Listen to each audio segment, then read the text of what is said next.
Boa tarde, tudo bem? Quem tá falando é Pedro Ilha. Vamos hoje com mais um vídeo sobre aquela saga que eu disse que ia fazer com vocês. E hoje eu vou falar sobre erliquiose. Por que falar de erliquiose? Fiz questão de ser o primeiro vídeo de falar para vocês. Porque a gente pega todo dia um animal com erliquiose. Todo dia eu venho na clínica um paciente que tem anemia, trombocitopenia, você faz o teste, ele dá positivo para erlíquia. E aí? Porque 95% das vezes que você trata erlíquia, dá certo.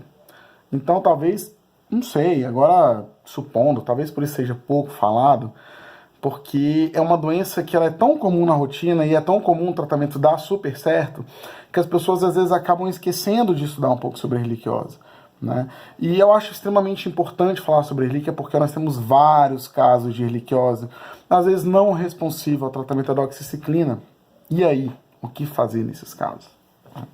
Então, acredito muito assim, que a erliquiose, é importante falar sobre erlíquia, não tem na grade da clínica médica. Você faz faculdade, você não tem erlíquia. O professor não fala de erlíquia. O problema não é o professor, é porque a grade horária não comporta falar de erliquiose. Mas acho que deveria, porque a gente pega todos os dias um paciente com erlíquia, todos os dias um paciente com trombocitopenia, e a gente tem que aprender a fazer um diagnóstico, a gente tem que aprender a fazer uma investigação. Para mim, até que se prove o contrário, todo animal com erlíquia é suspeita de leixe. Por quê? Porque a alteração hematológica é a mesma. E a gente, às vezes, ouve colegas comentando assim, não, mas aí na leishmaniose, a trombocitopenia não, a hiperproteinemia ela é mais severa. Até que ponto? Como que você mensura isso? Você não mensura isso. Todo animal que tem anemia, trombocitopenia, hiperproteinemia, você deve suspeitar de erliquiose e leishmaniose. E ainda mais aqui em Brasília, que a coisa tá uma loucura, você tem leishmaniose tudo quanto é lugar por aqui. Quantos pacientes com erliquiose você atendeu e você não testou para leixe? Você tratou a erlíquia, ele ficou bem e você negligenciou uma leishmaniose. Isso talvez seja mais comum do que a gente imagina. O negócio realmente é muito complexo, tá? Mas o que às vezes me deixa um pouco encabulado é que às vezes a gente, e me incluo nisso, a gente às vezes tenta achar resposta para tudo, a gente quer uma resposta para tudo. Nem sempre nós temos resposta, mas o problema é a gente tentar inventar uma resposta para um problema. Como, por exemplo, eu já ouvi várias vezes. Mas a erlíquia, ela já está resistente à doxiciclina porque o animal tem trombocitopenia, eu faço o tratamento com doxi e esse paciente não melhora, porque ele é resistente. Aí eu ouço o pessoal falar assim, a doxiciclina veterinária não presta, vou usar a humana, porque a humana presta, a veterinária não presta. Gente, não caiam nessa. A gente tem que entender sobre a doença, sobre o que ela pode causar, sobre quais são os efeitos hematológicos que ela pode causar, por que elas acontecem.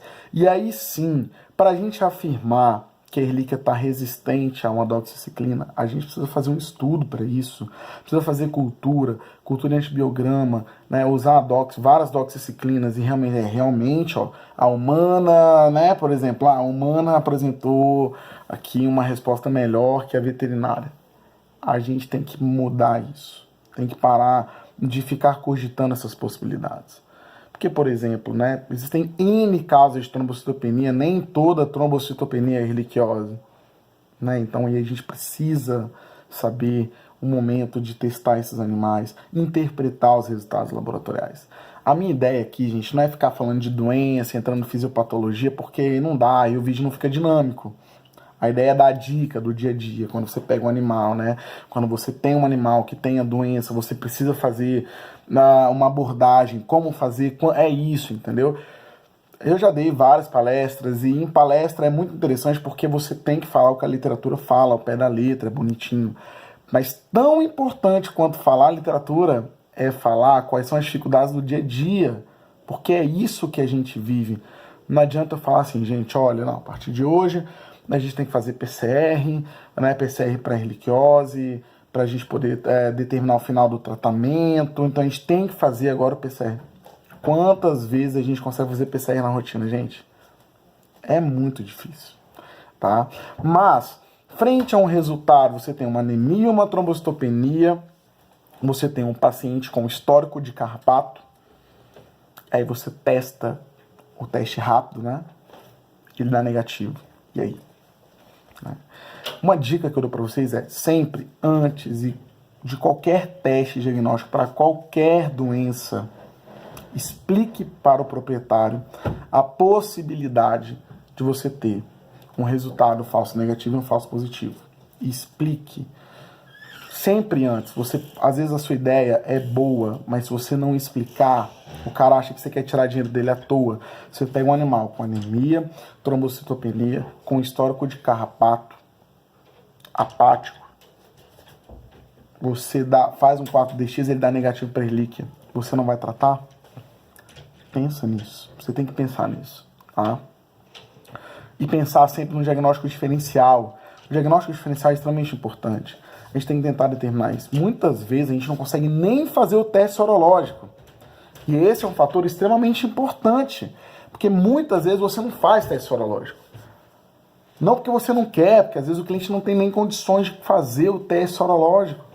Então daí a gente tem que pensar e usar nosso raciocínio clínico em cima da coisa, né? O ideal era testar todo mundo, era fazer PCR em todo mundo, era fazer teste rápido em todo mundo, era o ideal. Mas é difícil trabalhar nas condições ideais, então vamos pensar. Agora uma dica de vivência clínica, tá? Se o animal tem erlíquia e puramente erlíquia, em 7 dias, com a doxy, ele tem que melhorar. Se ele não tiver nenhuma outra complicação, com 7 dias ele tem que melhorar. Então, normalmente, como é que eu faço? Eu entro com tratamento, peço retorno em 7 dias. Voltou em 7 dias, o hemograma não tá bom, assim, a anemia não melhorou, a trombocitopenia não melhorou, procura que tem coisa aí atrás. Então, antes de falar que a erlíquia está resistente à doxiciclina, investiga, porque a erliquiose pode fazer o quê? Trombocitopenia imunomediada. Normalmente, as vasculites que são capazes de gerar uma trombocitopenia, e aí às vezes você tem que fazer uso da corticoterapia. Então pensem nisso antes de chegar a algumas conclusões. Também não sai dando corticoide, é torta direita, né? Vamos ter um critério para usar o corticoide nesses pacientes. Às vezes o paciente dá erlíquia positivo, não, já passa aqui a prednisolona, já passa aqui a doxiciclina e não, gente, calma. Em 7 dias o hemograma tem que estar melhor. Se em 7 dias o hemograma não estiver melhor, procura, tem coisa aí. Ou uma anemia hemolítica monomediada, ou uma trombocitopenia monomediada, ou uma hipoplasia de medula. Se em 7 dias esse paciente não estiver melhor, o que eu costumo fazer? Funcionar a medula, fazer um mielograma, tentar entender se é déficit de produção. Porque se não é déficit de produção, ou tá faltando um diagnóstico que eu tenho que fazer, tá? Ou tá faltando um diagnóstico, aí pode ser babésia, pode ser anaplasmose, pode ser a leishmaniose, e aí eu tenho que investigar, tá? Pode ser uma anemia hemolítica monomediada, pode ser uma trombocitopenia monomediada, e eu tenho que investigar. E o mielograma me dá essa ferramenta muito bem, porque se o animal, olha só, o animal tem relíquia, tô tratando, ele não melhora, ou ele piora, porque isso às vezes acontece, dá não piorar, ou ele não está produzindo, ou algum fator está colaborando para o consumo dessas células.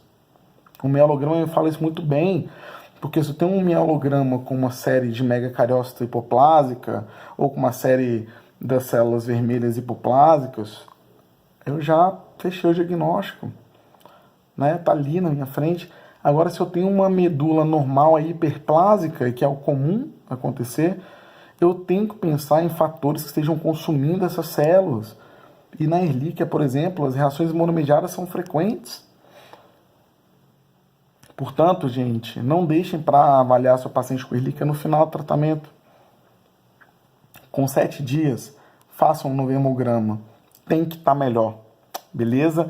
Galera, quem gostou do vídeo, curte, compartilha, segue aqui no canal, beleza? Quanto mais vocês compartilharem, quanto mais vocês, galera, for me seguindo aqui, a gente consegue ganhar mais visibilidade e a gente consegue fazer mais vídeos legais pra vocês, beleza? Valeu, galera, um abraço. Hoje é Mengão, viu?